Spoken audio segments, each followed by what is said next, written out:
واجب کر کے جا رہے ہیں، ایسا نہ ہو کہ جس جنت کے باغ کو ہم اپنے لیے بنا کے آئے ہیں، ہمارے گناہوں کی ایک چنگاری اس جنت کے باغ کو جلا کر راکھ کر دے، ایسا نہ ہو۔ بی بی سب بیوی کو سلام کرتے ہیں، السلام علیکم یا فاطمۃ المعصومہ سلام اللہ علیہا۔ بی بی آپ جب قم میں آئیں، بڑے احترام سے آپ کو قم میں لایا گیا۔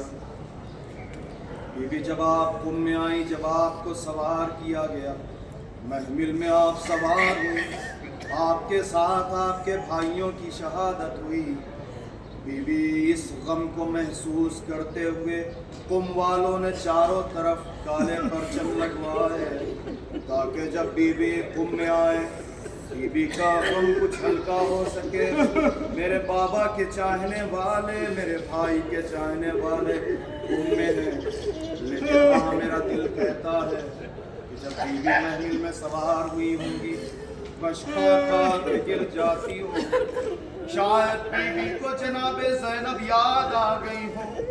ارے جس جگہ پر میرے پہچان کا کوئی نہیں، لیکن سب مجھے عزت و احترام سے سوار کر رہے ہیں، لیکن ہاں میری جدہ زینب جس جگہ پر بچوں کو قرآن کی تعلیم دی، تفسیر قرآن پڑھایا، ہاں زادارو بس چند جملے مصاحب کے جب بی بی کوفے میں آنے والی تھی، پہلی دفعہ جب بی بی کوفے میں آئی، مولا نے کہا عباس رات ہو جانے دو۔ مولا یہ رات ہونے کے لیے کیوں کہ میری زینب حجاب کے سائے میں ایک طرف عباس ہے، آزاداروں چاروں طرف سے چاہنے والوں کا بنی ہاشم کا مجمع ہے۔ زینب کوفے میں آنے والی ہے، امام نے کہا دیکھو رات کے اندھیرے میں لے کر آنا، لیکن لوگوں سے کہہ دو پھر بھی اپنی چھتوں پہ نہ آئے، اپنے گھر سے باہر نہ نکلے۔ میری بیٹی زینب کوفے میں آنے والی ہے، لیکن ہاں زادارو وہی کوفہ ہے 11 محرم۔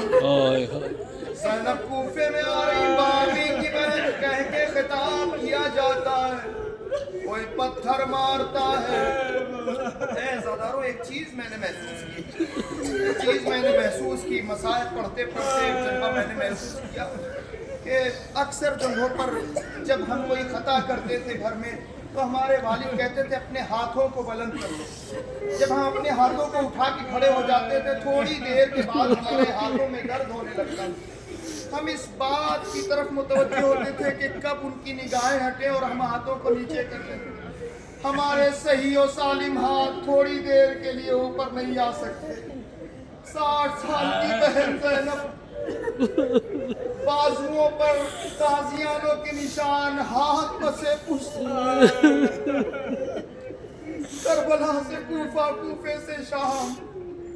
میں کہوں گا بی بی آپ کو قم میں بڑے احترام سے لایا گیا، بی بی آپ قم میں آئی، لیکن ایک جملہ ہے بی بی فاطمہ معصومہ، آپ سے بڑی معذرت کے ساتھ، بی بی مدینے سے قم تک کا تکلیف و بھرا سفر ایک طرف، لیکن زینب کے 70 قدم کا فاصلہ حسین سے، زینب کا خیمے سے مقتل تک جانا ہے ایک طرف۔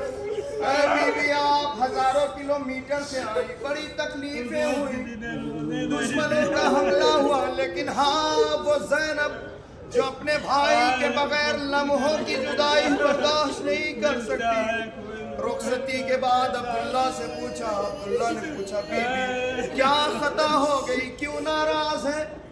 بی بی نے کہا میں عبداللہ تم سے ناراض نہیں، بس حسین کو نہیں دیکھا، حسین کو جب سے نہیں دیکھا مجھے حسین کی یاد آ رہی۔ میں کہوں گا اے زینب 2 دن کی 3 دن کی جدائی حسین سے برداشت نہیں، وقت آخر حسین آئیں گے۔ سکینہ خدا حافظ، ام لیلہ خدا حافظ، رباب خدا حافظ۔ ایک شہید جاتا تھا، زینب پہ اتنی ڈھارس تھی، جب قاسم شہید ہوئے کلیجہ چور ہو گیا۔ لیکن زینب کو ڈھارس تھی میرا بھائی حسین علی اکبر جیسا کڑیل جوان شہید ہو گیا، لیکن زینب کو ایک آسرا تھا، میرا بھائی ابھی زندہ ہے، عباس جیسا باوفا بھائی قربان ہو گیا، بازو کٹا کے دریا کے کنارے سو گیا، لیکن زینب کو آسرا تھا۔ آخری وقت ہے، حسین ایک مرتبہ اپنی بہن کے پاس آئے، آ کے کہتے ہیں بہن خدا حافظ، وہ صندوق جو اماں نے دیا بھائی یہ کیوں نہیں کہتے میرا کفن لا کے دے دو؟ اے زینب میں کیسے کہوں؟ زینب نے کہا بھیا کیا تم بھی جا رہے ہو؟ اب میرے بعد کوئی نہیں۔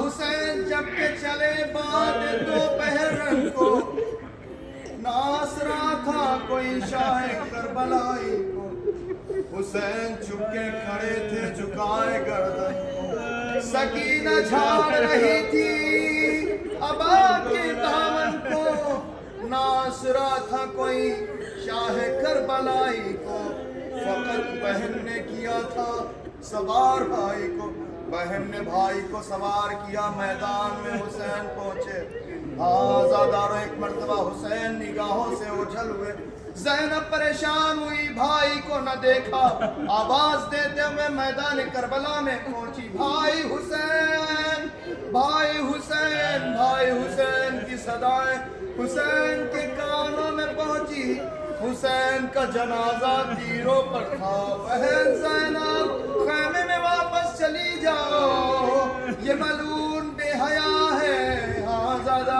زینب خیمے میں آئی، خیمے میں آ کے